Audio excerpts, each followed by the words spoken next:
As soon as we leave our compound, it's clear who is now in charge. Taliban fighters have flooded the capital. Smiling and victorious, they took this city of 6 million people in a matter of hours, barely firing a shot.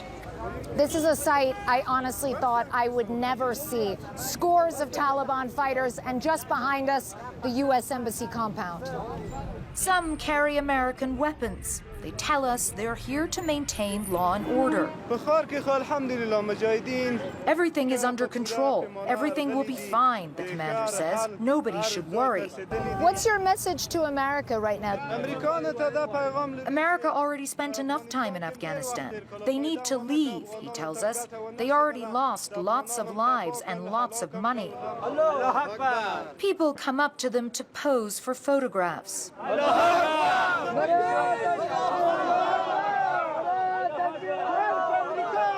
They're just chanting death to America, but they seem friendly at the same time. It's utterly bizarre.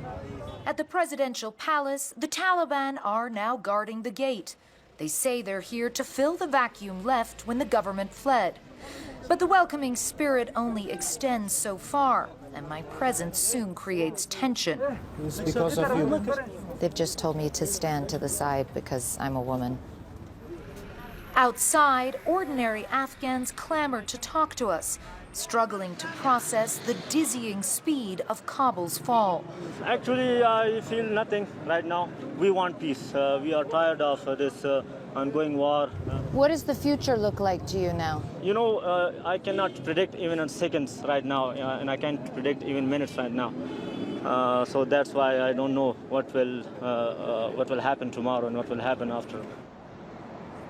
And that's really what it feels like on the ground. Honestly, John and Brianna, it's anyone's guess as to what the situation on the ground will look like in 2 hours, let alone 2 days, 2 months. And that profound sense of anxiety, I think you may not see it on the streets, but it's the people who aren't on the streets today that in some ways are the real story. The people that are hiding in their homes, who are petrified to go out, who are worried about being targeted, who fear for their lives, who are too scared to tell their stories, but their stories must be told because in this moment their fear and their desperation is so real, as we saw with those extraordinary images coming from the airport, that I don't think any of us will be able to forget anytime soon, John and Brianna. Clarissa, talk more about that. Who is on the streets and who isn't? And what happens if someone does want to try to go to the airport at this point and get out? So mainly on the street, I would say it's Taliban, and it's hard to show you, but they're literally everywhere. They're over there, they're over there, they're over there, they're everywhere. And that's how they're able to implement force, implement security, because people are so scared of them. No one is going to fight the Taliban.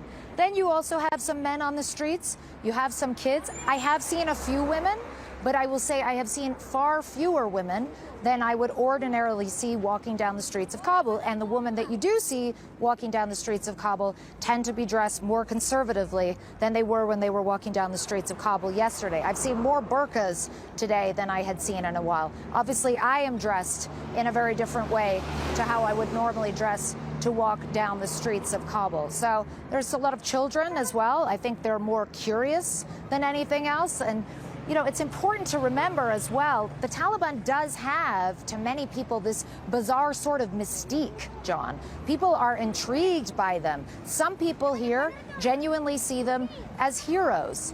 And so it's a very odd cocktail that you find on the streets of Kabul, with so many people hiding and other people peeking out to see what comes next, and nobody really knowing what on earth to expect. We're understanding, you know, it's hard to see how those folks who are holed up can get out, even if they are perhaps, candidates for getting out, Clarissa. Some of them may qualify for P1 or P2 visas. I know personally of people who are awaiting status checks on those applications, and it appeared that they would be able to get out of Kabul, but now Kabul has fallen. It doesn't appear that there is a plan for the U.S. government to provide safe passage for many of those people from their homes where they're holed up to the airport. Can they get out without that, Clarissa? The problem you have now, there's definitely no plan in place to try to evacuate these people safely, okay? The U.S. is really barely able to keep a hold on the situation at the airport right now, let alone trying to extend some kind of corridor for people to leave through. So that is simply out of the question. The other problem you have is that there's this crush of humanity descending on the airport, vehicles clogging both lanes of traffic, scenes of people firing in the air to stop a sort of stampede almost. People have been shot by stray bullets. It's absolute pandemonium at the airport.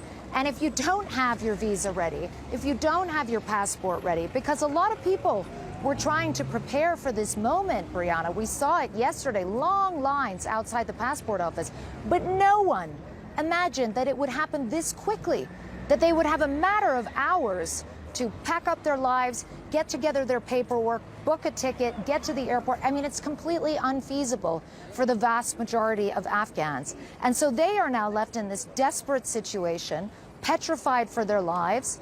They are being assured officially by the Taliban that there's a blanket amnesty, even for people who worked with the government, even for people who worked with security forces. But it doesn't take a genius to realize that for a lot of people, they're too scared to believe that. They have huge reservations. And so they are now hunkered down, waiting for more clarity, waiting for more guidance from the U.S. as to how their paperwork will be expedited, how they can get safely out of the country. And in this moment, there's not a huge amount of information coming through to them. So it's a desperate situation. And that's what you don't see on the streets. That's the story that's happening behind closed doors.